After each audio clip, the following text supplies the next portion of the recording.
사도신경 신앙 고백함으로 기도에 시작합니다. 전능하사 천지를 만드신 하나님 아버지를 내가 믿사오며 그 외아들 우리 주 예수 그리스도를 믿사오니 이는 성령으로 잉태하사 동정녀 마리아에게 나시고 본디오 빌라도에게 고난을 받으사 십자가에 못 박혀 죽으시고 장사한 지 사흘 만에 죽은 자 가운데서 다시 살아나시며 하늘에 오르사 전능하신 하나님 우편에 앉아 계시다가 저리로서 산자와 죽은 자를 심판하러 오시리라.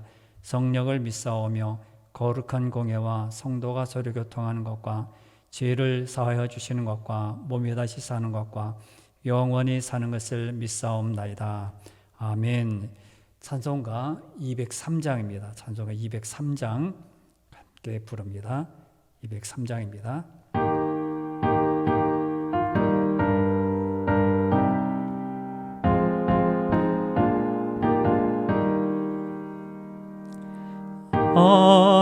하나님의 말씀은 생명의 말씀이라.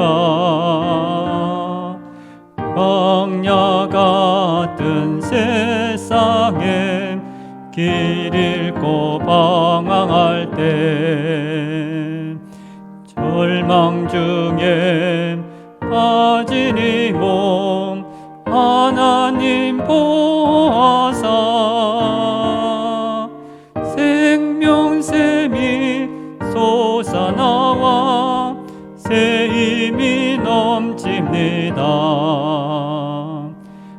하나님의 말씀은 은혜의 말씀이라. 누구든지 믿고서 참으로 회개하며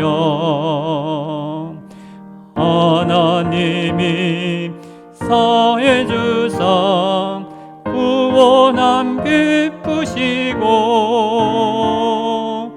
가히 없는 그 은혜로 늘 품어주십니다. 하나님의 말씀은 진리의 말씀이라. 믿음으로 지키어 자유를 얻게 되며 어려운 일 힘든 일도 담대히 할 수 있어 온전하신 말씀으로 승리케 하십니다. 하나님의 말씀은 사랑의 말씀이라.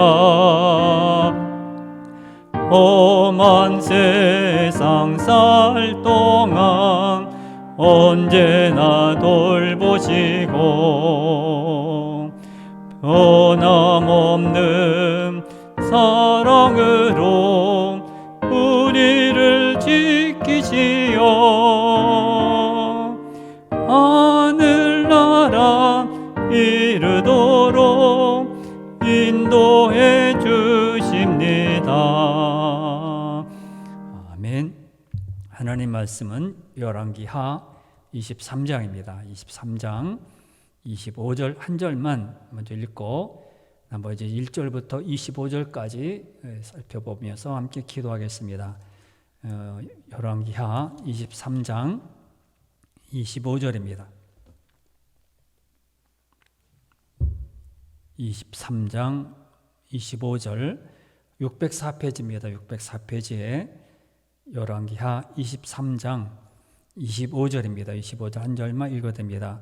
요시야와 같이 마음을 다하며 뜻을 다하며 힘을 다하여 모세의 모든 율법을 따라 여호와께로 돌이킨 왕은 요시야 전에도 없었고 후에도 그와 같은 자가 없었더라. 아멘. 우리는 요시야 왕에 대해서 생각해 보면서 요시야 왕의 종교 개혁에 대한 것을 한번 생각해 보겠습니다. 한 사람의 평가를 하려면 그 사람이 살아있을 때보다도 죽어 있을 때, 없을 때에 그 평가하는 것이 진정한 평가라고 할 수 있습니다. 그런 점에서 요시야 왕 같은 그런 최고의 평가를 받은 사람은 아마 없을 것입니다. 오늘 읽어드린 말씀에 보면 요시야와 같이 마음을 다하며 이렇게 처음부터 시작합니다. 그는 25절 뒤에 보면 전에도 없었고 후에도 그와 같은 자가 없었더라. 이렇게 요시야 왕에 대해서 평가를 합니다. 마음과 뜻을 다해서 여호와 율법을 따르는 삶은 사는 일에 있어서 얼마나 귀한 왕입니까? 그는 모든 일에서 정말 뛰어난 그런 왕으로 이제 남쪽 유다가 멸망을 앞두고 있으면 오늘 23장이죠. 열왕기하가 25장으로 끝납니다. 이제 거의 이제 유다 왕국이 멸망하는 그런 시기에 요시야 왕 같은 정말 놀라운 그런 왕을 하나님이 예비해 주셔서 이제 백성들 나머지 모든 백성들을 이렇게 다시 믿음으로 신학으로 돌이켜 주셨습니다. 개혁이라고 말을 할 때 근본적인 것을 바꾸는 것을 말합니다. 틀을 바꾸는 것입니다. 그래서 우리가 생각하는 그 개혁, 우리가 생각하는 그 부흥이 아니라 간단하게 지난번에 말씀드린 것처럼 말씀으로 돌아오는 겁니다. 첫 신학으로 돌아오는 겁니다. 성경으로 돌아오는 것이 개혁이고 부흥입니다. 부흥은 한 사람이 100명이 되고 무슨 성도가 10명이었던 성도가 300명이 되고 부흥했던 큰 부흥이라 우리는 그렇게 말을 합니다. 그러나 성경적인 부흥은 말씀으로 돌아오는 거예요. 개혁도 마찬가지입니다. 말씀으로 돌아와서 시작하는 겁니다. 오늘 요시야 왕을 한번 생각해 보면서 그가 어떻게 이렇게 모세 율법을 따라서 힘을 다하여 뜻을 다하여 돌아왔는가, 돌이킨 왕 요시야 왕 이렇게 제목을 그렇게 정했습니다. 그래서 오늘은 요시야 왕의 종교개혁에 대해서 한번 세세하게 살펴보면서 오늘 1절부터 25절 말씀을 생각하면서 우리도 이와 같은 마음, 이와 같은 신앙을 갖도록 함께 기도하기를 바랍니다. 첫째로 말씀을 읽고 듣고 순종하는 그런 개혁이었습니다. 요시야 왕의 개혁을 특징적으로 말합니다면 말씀 회복입니다. 다른 것이 없었습니다. 우리 무슨 좋은 것, 시설, 아니면 뭐 기구 그런 것들, 프로그램, 진행 방법 이런 것을 우리는 도입하려고 하지만은 개혁은요 다른 곳에 있지 않습니다. 말씀 회복입니다. 정말 천지를 개벽하는 그런 변화를 일으키고 많은 부흥을 일으키고요. 성도가 10,000명, 100,000 명, 50만 명, 10,000만 명 그렇게 모았다 할지라도 말씀을 멀리하면 그게 참된 변화가 개혁이 아닙니다. 종교개혁이라는 것은 다른 것이 아닙니다. 큰 변화, 놀라운 천지가 개벽하는 그런 변화가 있더라도 말씀을 떠나면 개혁이 아니고요. 부흥이 아닙니다. 근데 우리는 야 그분은 참 놀라워 이렇게 놀랍다 엄청난 일을 했다니까 이게 16세기 있었던 루터의 종교개혁도 마찬가지로 뭡니까? 말씀으로 돌아가자입니다. 간단합니다. 쉽게 이렇게 시작한 것입니다. 요시야가 이런 일을 종교개혁이라고 하는 이유가 성경으로 돌아갔기 때문입니다. 말씀으로 돌아갔기 때문입니다. 개혁의 시작은 이제 우리가 살펴봤던 22장 지난 시간에 살펴본 22장으로 시작합니다. 요시야는 그동안 돌보지 않았던 성전을 돌보며 수리를 하게 됩니다. 그때 대제사장이 성전에서 잃었던 율법책을 발견하고는 요시야 왕에게 보고를 하게 됩니다. 요시야는 발견한 율법책을 읽고는 먼저 자신의 옷을 찢으며 회개를 합니다. 자, 22장 11절 말씀 먼저 읽어드립니다. 22장 11절입니다. 11절 보면 왕이 율법책의 말을 듣자 곧 그의 옷을 찢으니라 그렇게 말을 했고 19절 쭉 내려가서 19절을 보겠습니다. 19절에 보면 이렇게 말합니다. 내가 이곳과 그 주민에게 대하여 빈터가 되고 저주가 되리라 한 말을 내가 듣고 마음이 부드러워져서 여호와 앞 곧 내 앞에서 겸비하여 옷을 찢고 통곡하였으므로 나도 네 말을 들었노라 여호와가 말씀하였느니라 이렇게 말씀합니다. 이제 이렇게 이사야 선지자가 이렇게 들었던 그 모든 것을 이제 요시야 왕에게 들려준 것입니다. 거기 보면 마음이 부드러워지고 지난 시간에 우리가 알았던 그런 말씀입니다. 마음이 부드러워지고 옆에 겸비하고 옷을 찢고 통곡했다 그렇게 말합니다. 자신과 왕국의 모습이 너무나 율법책하고는 너무 달랐기 때문에, 그리고 그런 모습은 하나님의 진노를 사기 때문에 이제 나라가 멸망당하는 그런 것을 듣게 되죠. 진노의 말을 듣게 됩니다. 요시아의 종교개혁은 말씀으로부터 시작합니다. 자, 1절부터 3절에 보면 요시아는 사람을 보내서 유다와 예루살렘에 있는 모든 장로를 모으게 됩니다. 23장 1절부터 3절 말씀에 보면 모든 장로를 자기가 다 모으게 됩니다. 23장 1절부터 3절을 읽어드립니다. 왕이 보내 유다와 예루살렘의 모든 장로를 자기에게로 모으고 이에 왕이 여호와의 성전에 올라가매 유다 모든 사람과 예루살렘 주민과 제사장들과 선지자들과 모든 백성이 노소를 막노라고 다 왕께 함께 한지라. 왕이 여호와의 성전 안에서 발견한 언약책의 모든 말씀을 읽어 무리의 귀에 들리고 왕이 단 위에 서서 여호와 앞에서 언약을 세우되 마음을 다하고 뜻을 다하여 여호와께 순종하고 그의 계명과 법과 율례를 지켜 이 책에 기록된 이 언약의 말씀을 이루게 하리라 하며 백성이 다 그 언약을 따르기로 하니라 말씀합니다. 요시야 왕은 어떻게 합니까?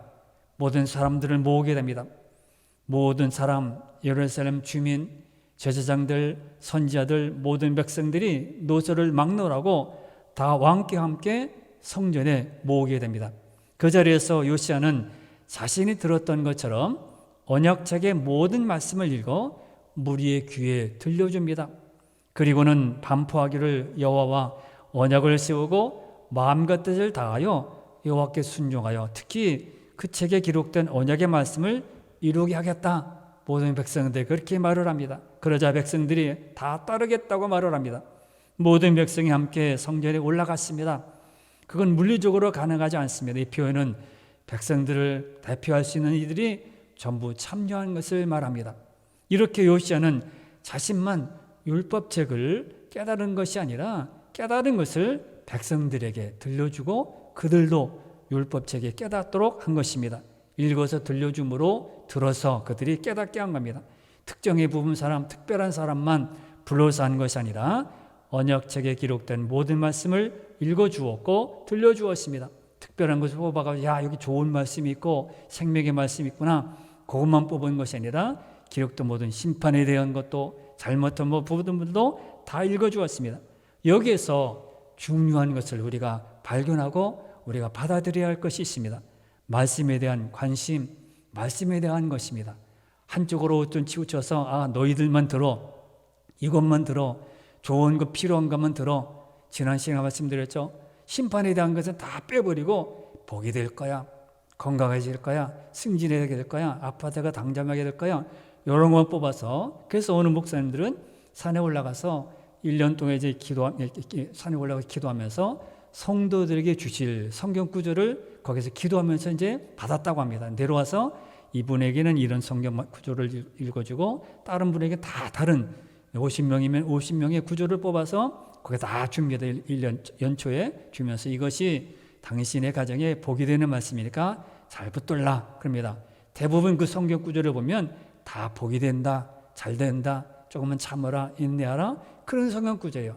안 된다, 회개하라, 돌이켜야 된다, 잘못되면 이렇게 된다 그런 것은 하나도 없습니다. 다 좋은 것만 말씀합니다. 여기 오늘 요시야를 봅니다. 요시야는 특별한 사람에게만 그렇게 준 것이 아니라 읽어준 것이 아니라 장로들, 제사장들, 선지자들, 백성들, 노인들, 소년들에게 다 읽어주었습니다. 생명의 말씀인 성경은 어느 특별한 사람에게만 누구에게만 주어지는 것이 아니라 모든 사람에게 생명의 말씀이 됩니다. 말씀은 그러므로 저기다 볼 때는 예배 드릴 때 보면 우리는 뭐 믿음이 없는 사람도 있고요. 아니면 이용하려는 사람도 있고 요 때만 가서 조금 이용해서 요게 잘 되기를, 분양이 잘 되기를, 사업이 높아지기를, 건강하기를, 우리가 편안하기를 그런 것으로 모셔서 예배 드릴 때가 참 많습니다.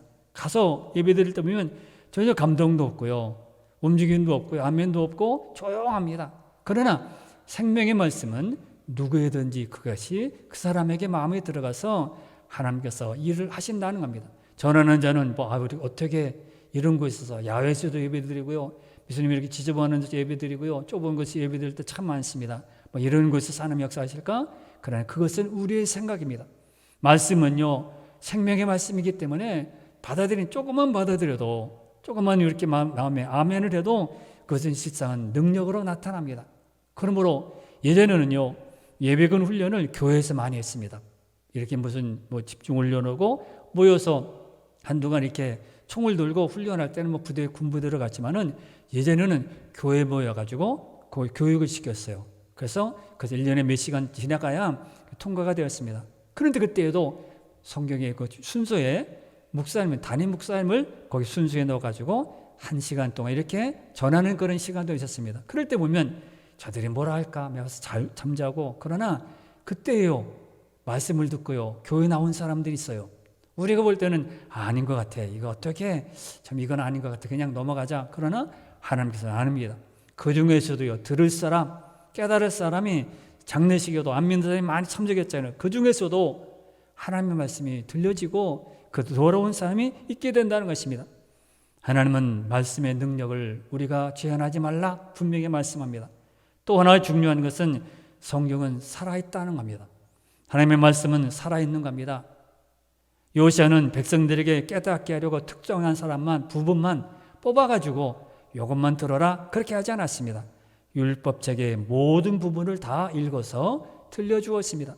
우리는 특별한 성경만을, 특별한 구절만을 좋아하는 경향이 있습니다.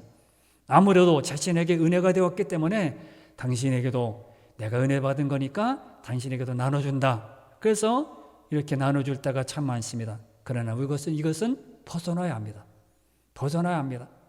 성경을 어느 부분을 읽더라도 하나님의 말씀이기 때문에, 하나님 역사하시기 때문에 어느 부분만 이것은 아니야, 이것은 빼, 이것은 짐승의 소리야, 이것은 당신에게 필요 없어, 아닙니다.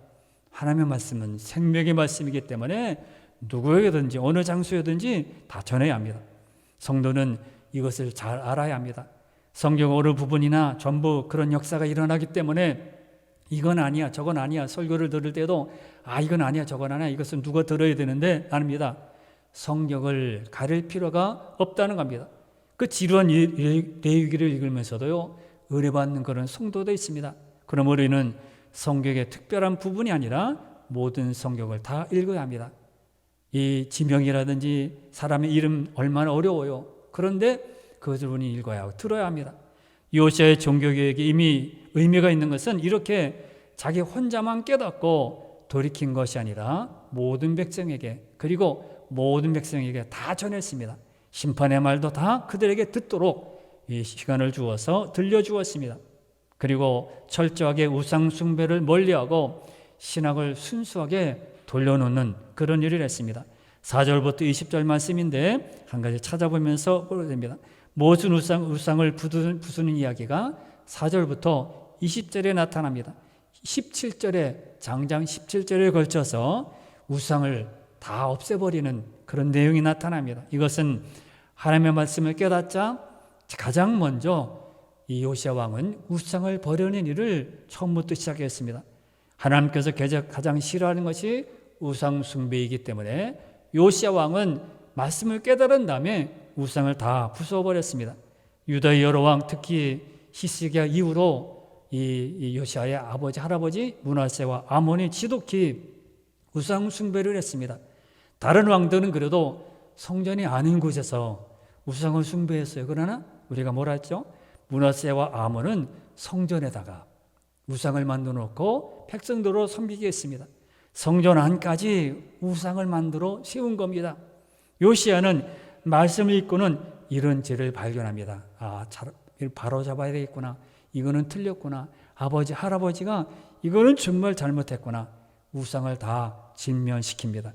구약에서 본 우상의 대부분들이 오늘 본문에 나타납니다. 4절에 보면요, 4절이 이렇게 나옵니다. 그들을 다 불살하게 됩니다. 23장 4절입니다. 왕이 대제사장 hil기야와 모든 부대제사장들과 문을 지킨 자들에게 명령하여 바알과 아세라와 하늘의 일월 성신을 위하여 만든 모든 그릇들을 여호와의 성전에서 내다가 예루살렘 바깥 기드론 밭에서 불사르고 그것들의 죄를 베들로 가져가게 하고 그랬습니다. 여기에 신의 구약 성경에 나타난 우상들이 대부분 나타납니다. 바알과 아세라, 하늘의 일월 성신, 모든 그릇들, 그런 것들을 성전에서 내어다가 성전에다 그런 것을 쫙 늘어놨거든요. 그리고 얼마나 불쌍스럽겠어요.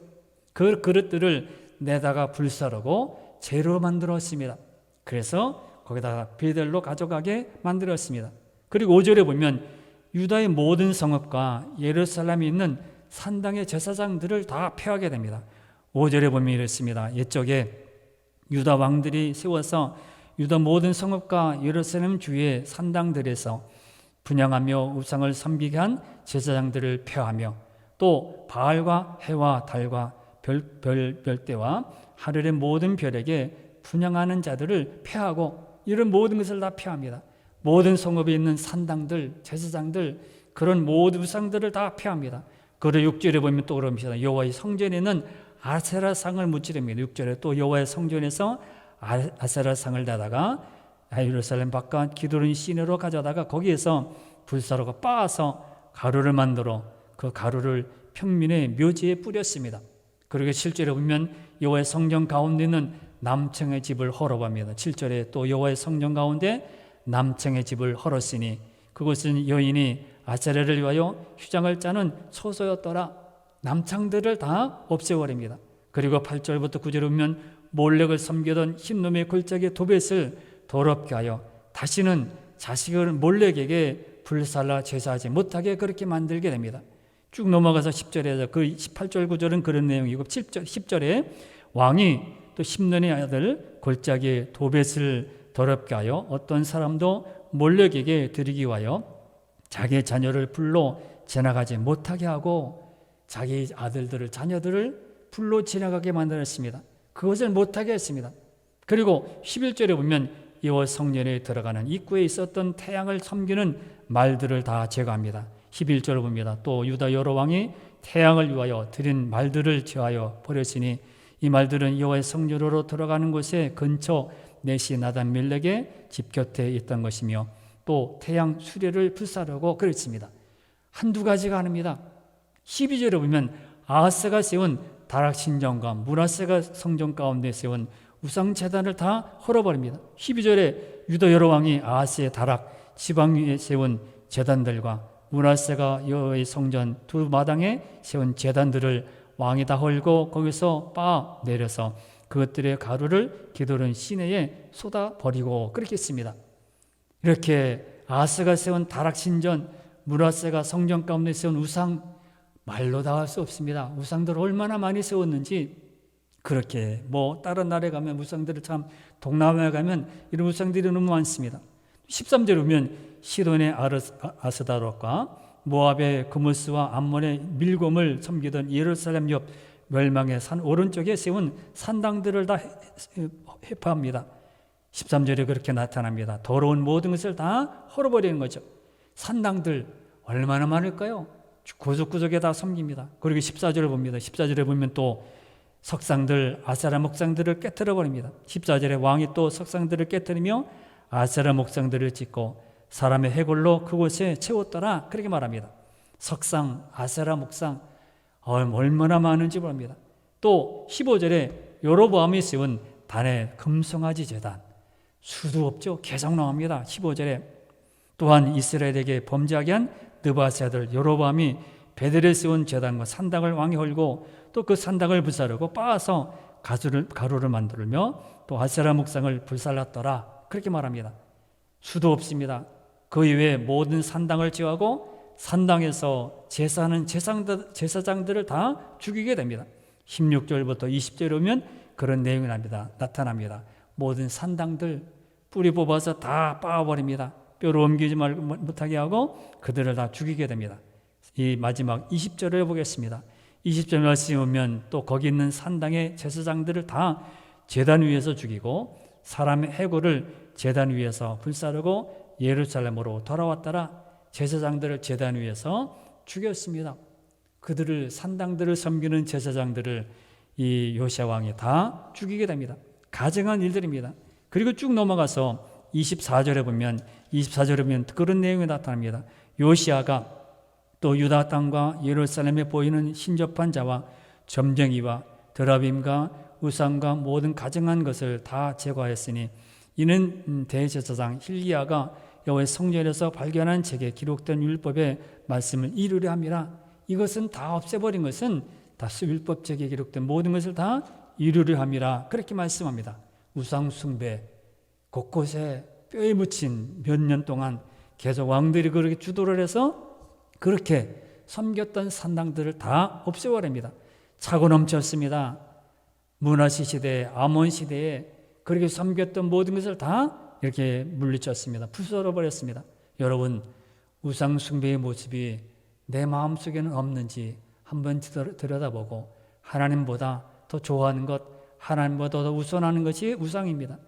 하나님보다 더 사랑하는 것 없는지 한번 우리는 살펴보아야 합니다. 그리고 마지막에 요시야 왕은 무엇을 합니까? 21절부터 23절 말씀 보면 절기를 회복시킵니다.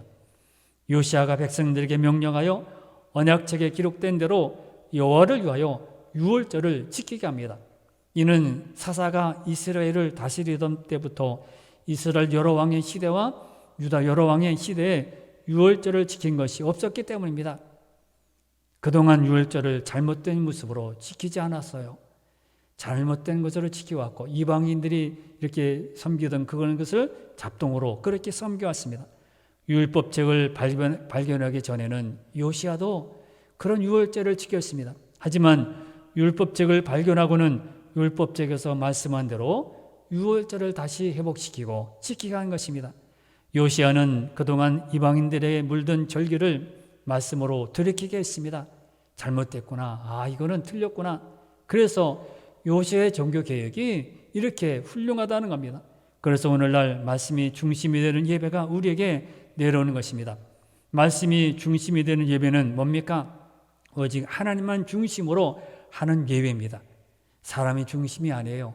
사람이 높임받는 것도 아닙니다. 요즘에는 그런 것이 너무 많죠. 사람이 중심이 되고 이렇게 사람이 높이고 사람이 존경받고 그런 시대에 예배를 드립니다. 우리 예배는 변질이 많이 되었습니다. 지금 많은 곳에 변질된 부분이 많이 나타나 있습니다.